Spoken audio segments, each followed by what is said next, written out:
2024లో బాపట్ల ఏ party రావాలనుకుంటున్నారు? TDP. ఎందుకు TDP? బాపట్లలో YCP party వాళ్ళు ఏం చేయలేదు. ఏం చేయలేదు మాకైతే ఏం చేయలేదు. అభివృద్ధి ఏం జరగలేదు. మాకైతే ఏం జరగలేదు. మరి సంక్షేమ పథకాలు అందించాము 99% నెరవేర్చామంటున్నారు కదా. ఉన్న వాళ్ళకే చెందినవి, ఉన్న వాళ్ళకే ఇచ్చారు. అది మరి ఇక్కడ ఎవరు గెలుస్తారు? ఇక్కడైతే వైఎస్ నరేంద్ర. ఎందుకు అంత నమ్మకం ఆయన మీద? మాకు ఆయన చేస్తాడని నమ్మకం ఉంది. అందుకని ఇప్పుడు ఏమైనా చేస్తున్నారు ప్రజెంట్? అంటే పదవి లేదు కదా. పదవి లేకపోయినా మా ఏరియాకి వస్తుంటారు, చూస్తున్నారు కాబట్టి మా బాధ లేదు. పదవులు ఉన్నది ఎవరు చూడలేదు. బాపట్ల ఏమైనా కార్యక్రమాలు చేస్తున్నారు ఈయన? చేస్తున్నారు కాబట్టి చదువుతుంది. ఎలాంటి కార్యక్రమాలు? మేము దేనికి పిలుస్తాం వస్తున్నారు. అందుకని ఎంత మెజార్టీ రావచ్చు ఈయనకి? మాకైతే భారీ మెజార్టీ వస్తుంది అనుకుంటున్నాను. అయితే చంద్రబాబు కావాలా జగన్ కావాలా స్టేట్లో? మాకు చంద్రబాబు నాయుడు కావాలి. చంద్రబాబు గారు వస్తే ఏంటి ప్రయోజనం?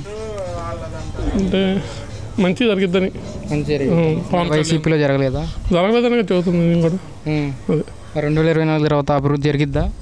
జరిగిద్ది పక్కాగా. మరి ఇక్కడ 100% గెలిపించుకుంటారా? పక్కా గెలిపిస్తాను. అది